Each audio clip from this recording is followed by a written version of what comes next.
কি হবে যুবক নামের বোঝা হয়ে এই ধরাতে, যেখানে মা বোনেরা ধর্ষিতা হয় দিনে রাতে।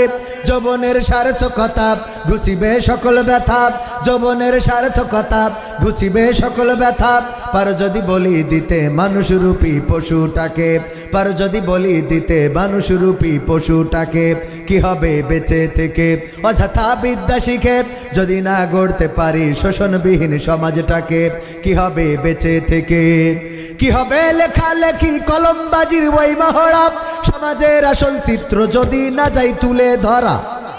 এমন পত্রিকা টিভি চ্যানেল আছে না নাই, সমাজের আসল চিত্র তুলে ধরে না। সমাজে কি ঘটছে তা বলে না, খালি দালালি করে, সরকারি দলের দালালি করে। এই জাতীয় পত্রিকা মিডিয়া থাকার কি কোনো দরকার আছে? সুতরাং এই বাংলাদেশে প্রথম আলো এবং ডেইলি স্টার ওরা বিশেষ দলের মুখপাত্র হিসাবে কাজ করে। এই পত্রিকা বাংলাদেশে বন্ধ হওয়ার দরকার আছে না নাই? যত প্রমোট করে নাস্তিকদের, যত প্রমোট করে ইসলাম বিরোধীদের, যত প্রমোট করে এই বাংলাদেশের জমিন থেকে যারা ইসলাম মিটিয়ে দিতে চায়, যারা ইসলামের আলো নির্বাপিত করে দিতে চায়, তাদেরকে প্রমোট করে এই দুইটা পত্রিকার নাম কি? একটা হলো প্রথম আলো আর একটা হলো সেকেন্ড আলো। কি আলো? প্রথম আলো আর ডেইলি স্টার। মনে থাকবে? এই পত্রিকা কেনা যাবে? ইসলামের দুশ্মন, ইন্ডিয়ার 5-8টা গোলাম, দালালের দালাল, এই পত্রিকাগুলো বয়কট করা লাগবে। আর টেলিভিশনও ছিল কিছু 71-72 টেলিভিশন।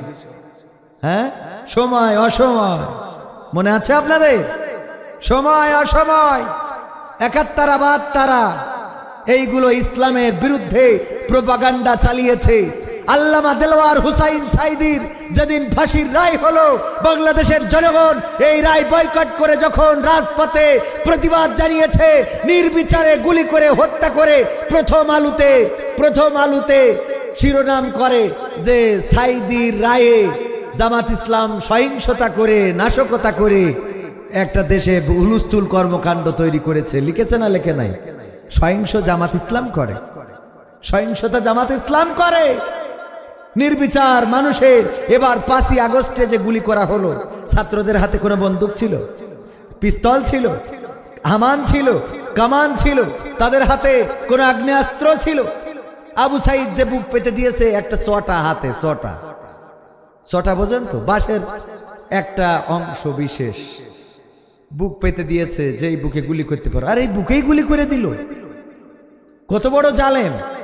এটা দেখার পরেও এই জালেমদের যারা পক্ষে থাকে, তারা জালেমের চেয়েও বড় জালেম, তারা ডবল জালেম। নির্বিচারে একজন সন্তানকে মায়ের বুক খালি করা হলো, পুলিশ দাঁড়ানো, চাইলে অ্যারেস্ট করে নিতে পারত, চাইলে টিয়ার শেল, তারপরে এই যে সাউন্ড গ্রেনেড নিক্ষেপ করতে পারত। সেগুলো না করে সরাসরি গুলি করে বুক জাজরা করে দিল। আমার মুগ্ধ কি অপরাধ করেছিল এই মুগ্ধ! পানি পানি বলে ডাক দিচ্ছিল, কে পানি নিবা, কে পানি খাবা, কার বিস্কিট দরকার, আসো নাস্তা আছে, পানি খাও। এই মানুষটারে গুলি করে দিল। আবার তারা বলে মুগ্ধ নামে কেউ নাকি মারা যায় না, শয়তানের শয়তান। তাইলে 1975-এও কেউ মারা যায় না। 1975 স্বজন হারানোর বেদনা আমার চেয়ে কেউ বোঝে না। তো স্বজন এই দিন যদি মুগ্ধরা না মারা যায়, ওই দিনও কেউ মারা যায় না। কথা ঠিক না বেঠে? কি হবে লেখালেখি কলমবাজির ওই মহড়া, সমাজের আসল চিত্র যদি না যাই তুলে ধরা। যদি ওই ঘুষের বলে কলমটা উল্টো চলে, যদি ওই হ্যালো কলে ক্যামেরা উল্টো বলে, তবে কি যাবে রোখা দুর্নীতিকে, তবে কি যাবে রোখা দুর্নীতিকে। কি হবে বেঁচে থেকে অযথা বিদ্যা শিখে, যদি না গড়তে পারি শোষণবিহীন সমাজটাকে।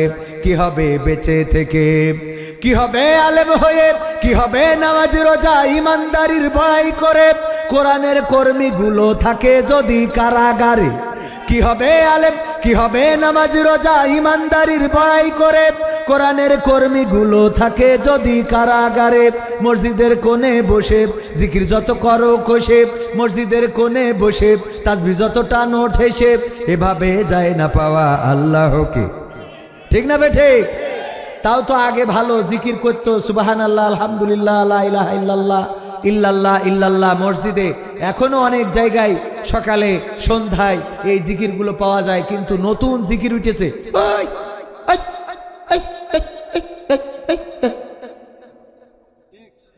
এ কোন জিকির?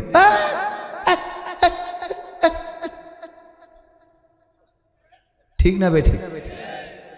কি জিকির? ভণ্ড ভণ্ড। কি এরা হইল দরবেশ বাবা। কি বাবা? প্রয়োজনে দাড়ি রাখে, অপ্রয়োজনে কাটে। ঠিক না বেঠিক? সালমান, নাম না বলি, দরবেশ, আল্লাহর ওলি। কি হবে আলেম হয়ে ইমাম সেজে মসজিদেতে, পারো যদি সত্য কথা উচ্চ স্বরে না বলিতে। কি হবে আলেম হয়ে ইমাম সেজে সমাজেতে, তা উচ্চ স্বরে না বলিতে। চাকরি ভাই করো যদি ছেড়ে দাও ইমামতি, চাকরি ভাই করো যদি ছেড়ে দাও ইমামতি। কি হবে ধোকা দিয়ে আল্লাহকে, কি হবে ধোকা দিয়ে আল্লাহকে। কি হবে বেঁচে থেকে অযথা বিদ্যা শিখে, যদি না গড়তে পারি শোষণবিহীন সমাজটাকে। কি হবে বেঁচে থেকে? কি হবে নেতা হয়ে জনবলে ঘাড় ফুলিয়ে, সাত মাথা গরম দেখে যদি থাকো ঘরে শুয়ে। আসে না নাই? আমার নেতা যেখানে আমরা আছি সেখানে, নেতা তুমি এগিয়ে চলো আমরা আছি তোমার সাথে। আমার নেতার চরিত্র ফুলের মতো পবিত্র, নামাজ পড়ে না এক ওয়াক্ত, গাঞ্জা টানে 5 ওয়াক্ত। আছে না নাই? ওরে আমার নেতা, যেই নেতার পিছনে দৌড়ালাম, এই নেতা তো সেই নেতা যারা কর্মীদের বিপদে ফেলে রেখে চলে গেছে না যায় নাই? কর্মীদের বিপদে ফেলে যার মতো সেই চলে গেল, আবার আমাদেরকে সাহস দিয়ে বলল যে পালাবো না, পালাবো না, প্রয়োজন হলে ফখরুলের বাসায় গিয়ে উঠব। বলেছে না বলে নাই? তারা আবার পালিয়েছে না পালাই নাই? আমাদের সাহস দিলে পালাবো না, পালাবো না। আবার এখন তাদের খুঁজে পাওয়া যায়। এমপিরা সব কোথায় গেল? মন্ত্রীরা সব কোথায় গেল? কোথায় কাদের কাকা? তাদের সারা দেশটা এখন লাগে ফাঁকা ফাঁকা। ওরে এমপিরা সব কোথায় গেল? মন্ত্রীরা সব কোথায় গেল? কোথায় কাদের কাকা? তাদের সারা দেশটা এখন লাগে ফাঁকা ফাঁকা, তাদের সারা দেশটা এখন লাগে ফাঁকা ফাঁকা। পালাবে না, পালাবে না, যাই না তবু দেখা। পালাবে না, পালাবে না, যাই না তবু দেখা। তাদের সারা দেশটা এখন লাগে ফাঁকা ফাঁকা, ওদের সারা দেশটা এখন লাগে ফাঁকা ফাঁকা। আইন মন্ত্রী আটকে গেল আইনেরই ফাঁকে, দাড়ি ছাড়া দরবেশের ভণ্ড ভণ্ড লাগি। আইন মন্ত্রী আটকে গেল আইনেরই ফাঁকে, দাড়ি ছাড়া দরবেশের ভণ্ড ভণ্ড লাগে। শুনছি কত নেতা নেত্রী খাইতেছে ভাই ডান্ডা, বিচারপতি কালামানিকের ফাটিয়েছে আন্ডা। পলকের ঝলক গেল, পলকের ঝলক গেল থামিয়ে নেটের চাকা। তাদের সারা দেশটা এখন লাগে ফাঁকা ফাঁকা, ওদের সারা দেশটা এখন লাগে ফাঁকা। কই গেল সেই সংসদেতে মমতাজের গান? কোথায় গেল হযরত বলা স্বামী ওসমান? ঠিক না বেঠে? খেলা হবে, খেলা হবে, মনে আছে? কই গেল সেই সংসদেতে মমতাজের গান? কোথায় গেল হযরত বলা স্বামী ওসমান? ইনু মেনন দীপু মনি আছে কারাগারে, বাপ করিলেও পাপ কখনো ছাড়ে কি আর তারে। কোথায় গেল স্পিকারের, কোথায় গেল স্পিকারের দৃষ্টি আঁকা বাঁকা? তাদের সারা দেশটা এখন লাগে ফাঁকা ফাঁকা, ওদের সারা দেশটা এখন লাগে ফাঁকা ফাঁকা। কোথায় গেল আরাফাত আর ব্যারিস্টার সুমন? কথা বলার সময় তারা করে নিয়োজন। ঠিক না বেঠে? কোথায় গেল আরাফাত আর ব্যারিস্টার সুমন? কথা বলার সময় তারা করে নিয়োজন। মুরগি কবির খাইছে ধরা, জাফর কোথায় আছে? গোপনে কি সেও গেল মোদি দাদুর কাছে? কোথায় গেল এস আলমের, কোথায় গেল এস আলমের কোটি কোটি টাকা? তাদের ছাড়া দেশটা এখন লাগে ফাঁকা ফাঁকা, ওদের ছাড়া দেশটা এখন লাগে ফাঁকা। ঠিক না বেঠে? এখন ফাঁকা ফাঁকা লাগে, কারণ হলো এখন আর টেলিভিশন জুড়লে বলে না এই মোবাইল কে দিয়েছে। মনে আছে? এই মোবাইল কে দিল? অনেক কষ্ট করে বাবা মালয়েশিয়াতে থাকে, দিন রাত পরিশ্রম করে, কত কষ্ট করে। তারপরে সন্তান বলল আব্বা আমার একটা ফোন পাঠিয়ে দিও। আব্বা একটা ফোন পাঠিয়ে দিয়েছে খুবই কষ্ট করে আরেকজনের কাছে এয়ারপোর্টে আনার পরে। আবার এয়ারপোর্টে ট্যাক্স লাগে না? লাগে না। নতুন ফোন ট্যাক্স লাগলো, ভ্যাট লাগলো, সেইগুলো দিয়ে ফোনটা পৌঁছালো বগুড়ায়, শিবগঞ্জে, আপনার এই সিহালি গ্রামে। হঠাৎ করে ফোনটা যেদিন হাতে পেয়েছে ওই দিন টেলিভিশন অন করে দেখে আমার কাকা বলতেছে এই মোবাইল কে দিয়েছে? সরকার দিয়েছে। ঠিক না বেঠে? মোবাইল সরকার দিল। ও চিন্তা করলো তাহলে আমার আব্বা সরকারি মোবাইল পাঠায় বিদেশতে। সরকারি মোবাইল কষ্ট করে মোবাইল কিনা হয়। তারপরে কুমড়ো দিয়ে কেমন করে বেগুনি রান্না করতে হয়, কেমন করে বেগুনি বানাইতে হয়, কুমড়ো দিয়ে আমরা সেটা টেলিভিশন দিয়ে শিখলাম। আমরা শিখলাম কেমন করে কাঁঠাল দিয়ে বার্গার খাওয়া লাগে। তারপরে আমরা শিখলাম কাঁচামরিচ পানিতে কেমন করে শুকায় রাখা যায়, বর্ষাকালে পানিতে ভিজাইলে নাকি আবার জ্যান্ত হয়ে যায় কাঁচামরিচ। আহারে কত কি শিখলাম। এইগুলো শিখা আর হয় নারী। যেই সংসদ জনগণের কথা সংসদে বলবে, এখানকার সাবেক এমপি জনাব অধ্যক্ষ আলহাজ মোহাম্মদ মাওলানা শাহাদাতুজ্জামান সাহেব, যিনি সংসদে জনগণের পক্ষে কথা বলেছেন, জনগণের কি দরকার সেটা বলেছেন।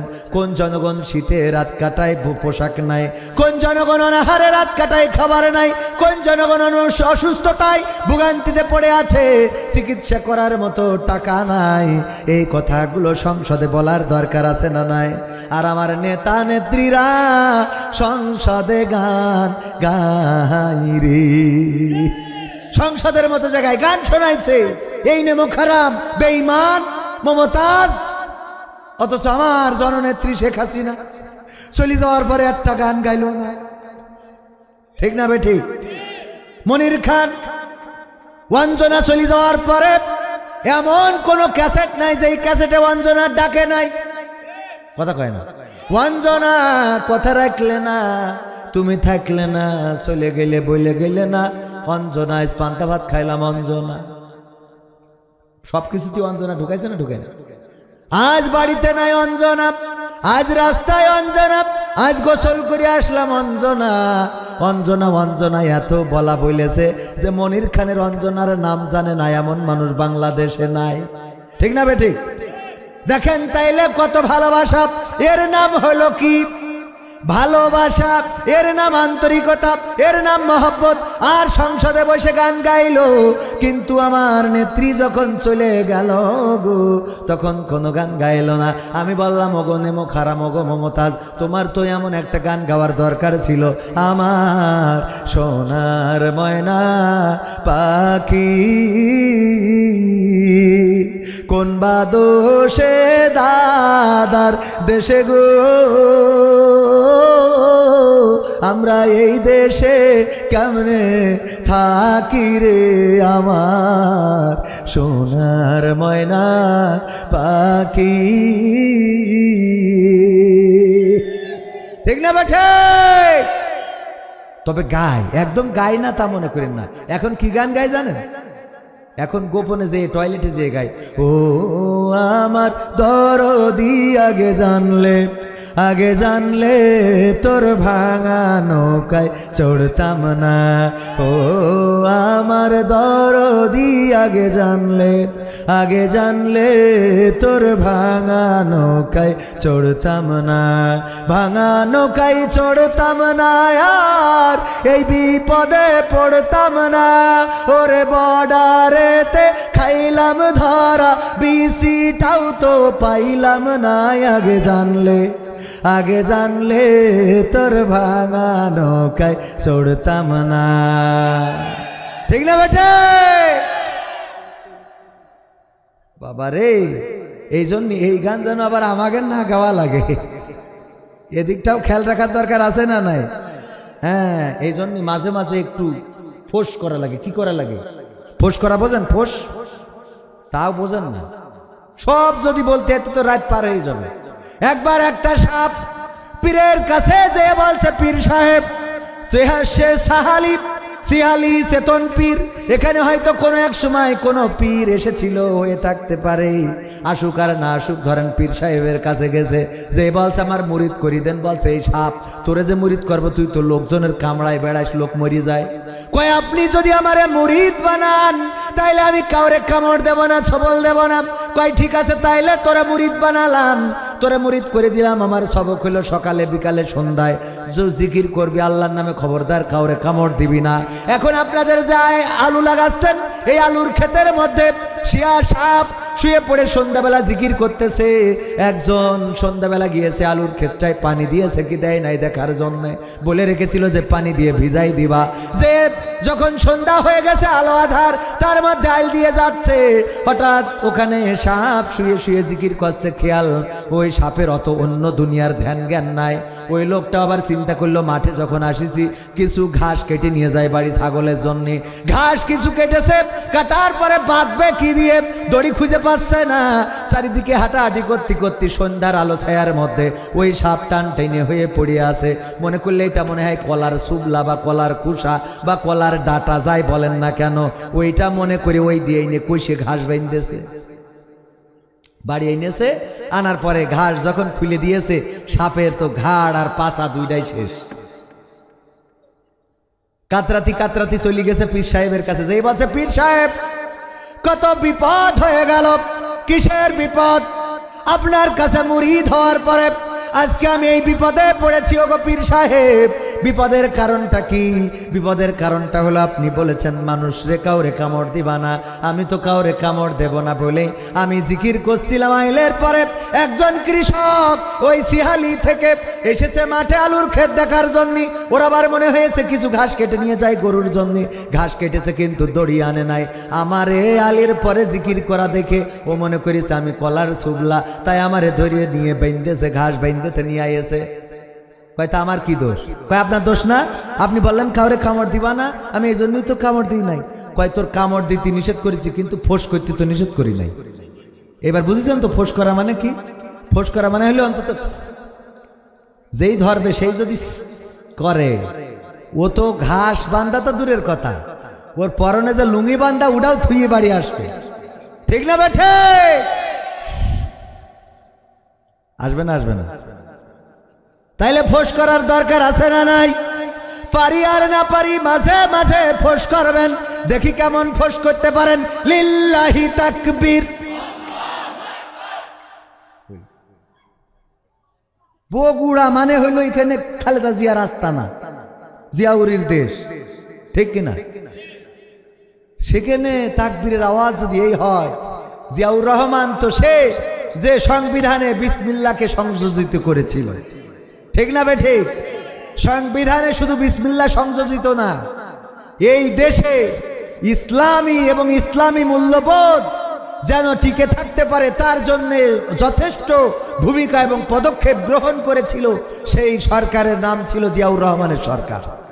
আমার এলাকায় যশোরে নিজ হাতে কুদাল দিয়ে খাল কেটেছে, কেটে মানুষের ইরি ধান চাষের উপযোগী করে দিয়েছে।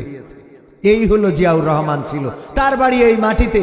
অথচ আপনাদের আওয়াজ এত দুর্বল, এত ক্ষীণ, এটা হইলে হয়? একটু আরো জোরে আওয়াজ দিতে হবে। লিল্লাহে তাকবীর। আল কোরআনের আলো, আল হাদিসের আলো, আমার নেতা তোমার নেতা, লিল্লাহি তাকবীর। একটু আওয়াজ না দিলে বোঝা যায় না যে মুসলমানদের মধ্যে কথা বলছে। গোরস্থানে যদি ওয়াজ করি তাইলে ঠিক আছে, গোরস্থানে যে যদি আবার কিছু জায়গায় দেখি শ্রোতা ভারতের শ্রোতার মতো। ইন্ডিয়ায় মুসলমানরা তো বেশি চিৎকার চেঁচামেচি করতে পারে না, পারে তো ওরা ওই যে ওয়াজ শোনে, চুপচাপ ওয়াজ শোনে, কোনো কথা বলে না। যাই বলা হোক আমিন ওলা দোয়াল্লিন, কোনো আমিন টামিন কিছু নেই। আপনি যাই বলেন চুপ করে থাকবে, একবার ঘাপটি মেরি। আব্দুল সালাম যুক্তিবাদী ভাইও ছিল ইন্ডিয়ায়, আমিও ছিলাম, আপনাদের এলাকায় বাড়ি চেনেন না, একসাথে। আমি বললাম ভাই ইন্ডিয়ায় তো যা ওয়াজ করি তো মজা পাই না। কেন? যাই বলি কেউ তো কোনো রেসপন্স করে না, কথা বলে না, সাই দেয় না, উত্তর দেয় না। কয় ইন্ডিয়ার মুসলমানদের চিন্তা হলো টাকা খরচ করি বাংলাদেশ থেকে, হুজুর নিয়ে আইছি কি আমরা কথা বলবো? তাই আমরা কথা বলবো কেন? হুজুর যা নিয়ে আইছি টাকা খরচ করি, ও নিজের মতো বইলেতে যাও। আব্দুল সালাম ভাই এক জায়গায় বলছে যে, এক জায়গায় বলেছি যে একটা মশান দিয়ে তাকবীর হবে। কি দিয়ে? মশান দিয়ে। মশান আপনি যদি বলে মশান দিয়ে একটা তাকবীর হবে। এক মুরব্বী দাঁড়াই বলছে হুজুর এত তাকবীর দেওয়া লাগবে কেন?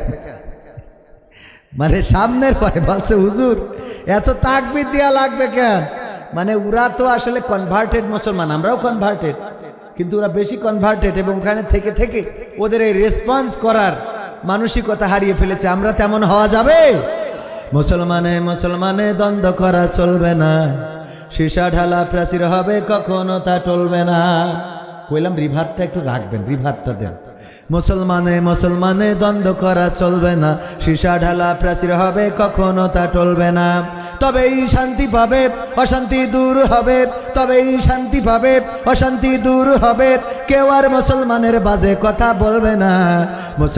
মুসলমানে দ্বন্দ্ব করা চলবে না, সীসা ঢালা প্রাচীর হবে কখনো তা টলবে না। কে আওয়ামী, কে বিএনপি, কে জামাত ইসলাম, এটা আমাদের নয় পরিচয়, মুসলিম মোর নাম। কে আওয়ামী, কে বিএনপি, কে জামাত ইসলাম, এটা আমাদের নয় পরিচয়, মুসলিম মোর নাম। একথা মানলে পরে শান্তি আসবে ঘরে, একথা মানলে পরে শান্তি আসবে ঘরে। কেউ আর মুসলমানের বাজে কথা বলবে না। মুসলমানে দ্বন্দ্ব করা চলবে না, সীসা ঢালা প্রাচীর হবে কখনো তা টলবে না। মুসলমানে দ্বন্দ্ব করা চলবে না, সীসা ঢালা প্রাচীর হবে কখনো তা টলবে না। মাঝাবের লড়াই যদি চলে, শান্তি আসবে না রে ভাই কোনই কৌশলে। কৌমিয়া আলিয়ার মাঝে লড়াই যদি চলে, শান্তি আসবে না রে ভাই কোনই কৌশলে। ঐক্যবদ্ধ ভাবে থাকলে শান্তি পাবে, ঐক্যবদ্ধ ভাবে থাকলে শান্তি পাবে। এছাড়া শান্তি পাবার রাস্তা কবু মিলবে না। মিলবে? মুসলমানে দ্বন্দ্ব করা চলবে না, সীসা ঢালা প্রাচীর হবে কখনো তা টলবে না। মুসলমানে দ্বন্দ্ব করা চলবে না, সীসা ঢালা প্রাচীর হবে কখনো তা টলবে। টলা যাবে? সবাই একটু জিকির করেন লা ইলাহা ইল্লাল্লাহ।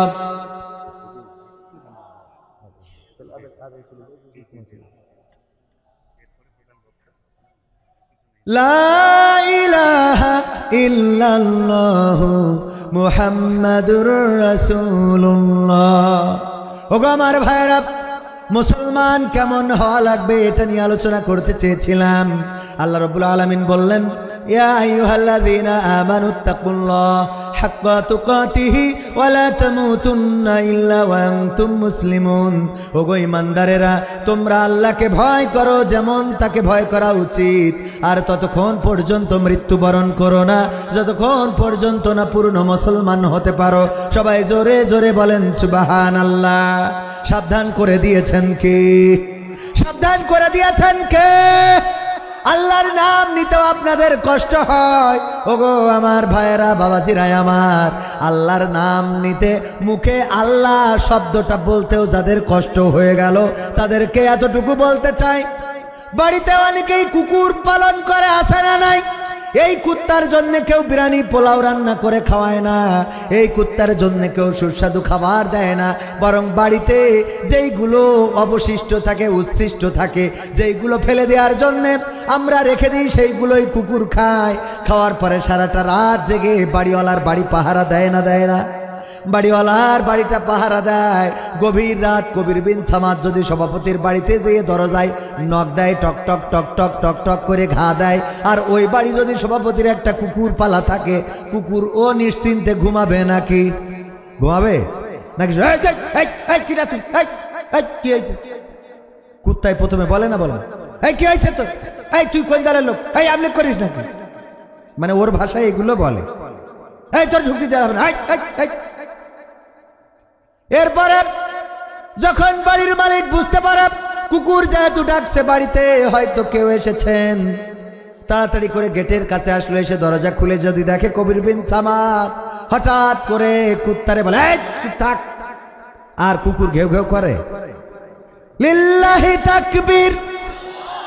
প্রধান অতিথির আগমন। মাহফিলের পক্ষ থেকে, মাহফিলের পক্ষ থেকে জনাব সাদুজ্জামান সাহেবের আগমন।